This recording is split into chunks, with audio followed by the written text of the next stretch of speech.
The new full-length Masters of the Universe movie is wrapping up its main filming phase and is already shifting into post-production. Even though the release is still more than a year away, specifically June 5th, 2026. The production is moving in impressive pace for a blockbuster of this scale. That kind of speed suggests the studio has everything under control and is confidently staying on schedule.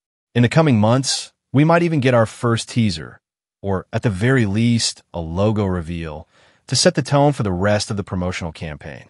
So far, the only official material that's been widely shared is a promo poster featuring He-Man holding the power sword. It's designed in that classic superhero style, a close-up of the main character without showing his face, offering minimal context but maximum atmosphere. It's a character reveal, a first visual statement meant to either remind audiences of the legend or introduce a new generation to it.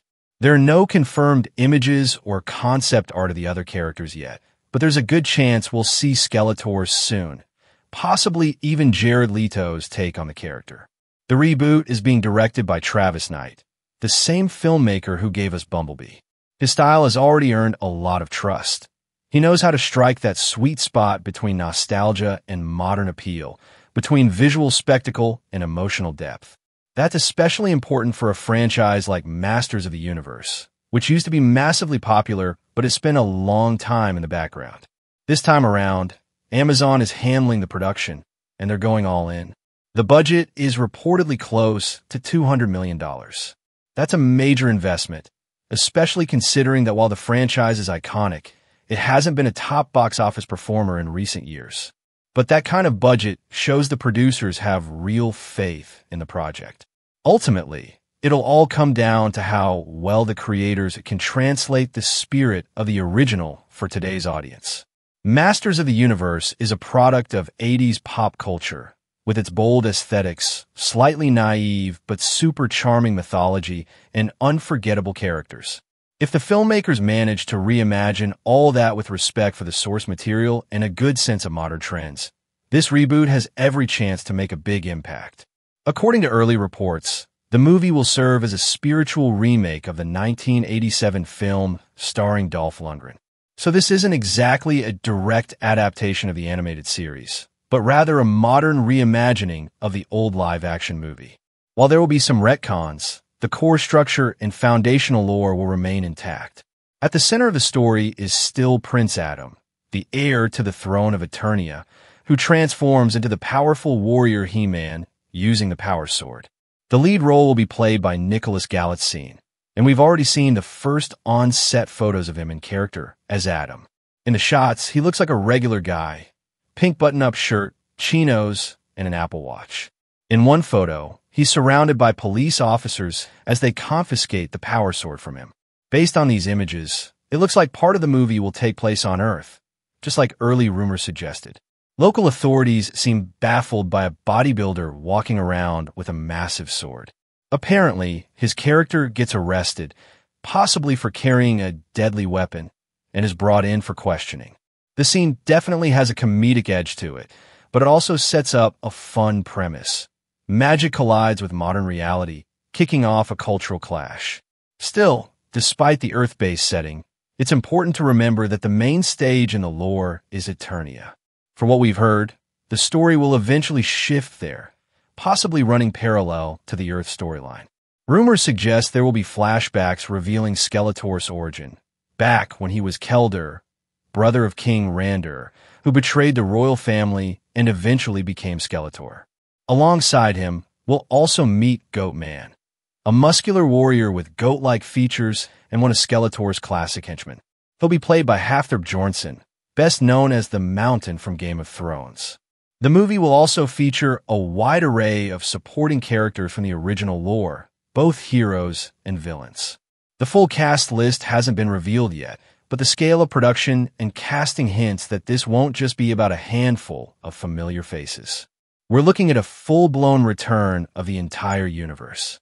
But if the many leaks and early rumors are to be believed, the writers are planning to make some major changes to the familiar lore. We probably won't see He-Man's classic origin in its traditional form. Instead, it looks like the story will introduce a fresh take, where Adam isn't the royal heir of Eternia from the start. He's just an ordinary guy living in the modern world. According to the rumored plot, he's a totally unremarkable office worker on Earth, with no clue about his true identity. Whatever he once knew about Eternia was erased from his memory when he was a child. But one day, he stumbles upon the power sword and, with it, unlocks both his lost memories and his real self. That's how he finds out he's actually a prince, and that his home planet is in danger. Skeletor has already conquered part of Eternia and imposed a dictatorship. It's up to Adam to return home, confront evil, and restore balance. Set photos and leaks suggest the movie is set in the present day. You can clearly see cell phones, Apple Watches, and modern settings. That pretty much shuts down earlier rumors that the film would be set in the 80s to mirror the retro aesthetic of the original animated series. It seems the filmmakers have decided to move away from pure nostalgia and focus on a full-on reboot rather than a tribute. That said, the early plot sounds super typical. A guy finds out he's chosen and sets off to save the world. We've seen this play out countless times, from Thor to Shazam, and even Barbie, which also comes from Mattel. Barbie became a phenomenon and box office smash, but whether the same approach will work for Masters of the Universe is still a big question. Unlike Barbie, this franchise has a much more niche fan base. That's why such a straightforward, by-the-numbers setup raises some concerns. Hopefully, Amazon has something more up its sleeve, a surprising plot twist, a bold visual style, or a unique storytelling angle that will elevate the film to something more than just another hero origin story. In any case, it's still too early to make any final judgments. We haven't seen a single finished frame, let alone a teaser. Everything out there so far is raw, behind-the-scenes material and unconfirmed leaks. So any real opinions will have to wait until we get at least that first official trailer. It's worth highlighting that Masters of the Universe might just be one of the most troubled projects in Hollywood history.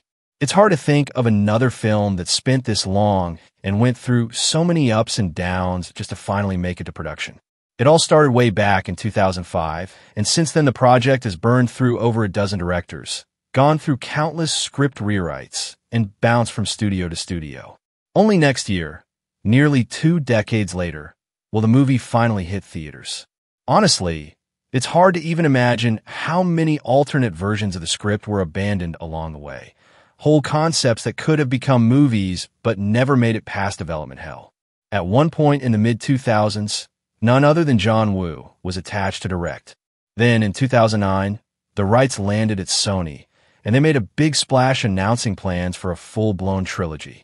Back then, the execs even compared their vision to Peter Jackson's Lord of the Rings. They wanted to craft a dark, epic heroic fantasy on a grand scale.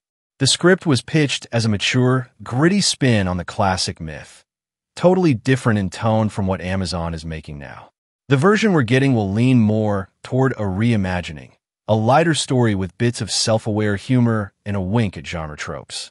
There'll still be heroic moments, sure, but this clearly isn't aiming for Middle-earth vibes. The closest we ever came to seeing the film completed was with Netflix. Starting in 2020, they held the distribution rights, not just for animated shows, but for a full-on live-action adaptation. And they moved fast. Several animated projects were launched, and in 2022, development officially began on the movie. The script was written by brothers Aaron and Adam Ney. Directing plans were in the works, and Kyle Allen had already been cast as He-Man. Production reportedly burned through about $40 million before the entire thing was scrapped. No official reason was given, but by 2023, Mattel pulled out of the Netflix deal and started hunting for a new partner.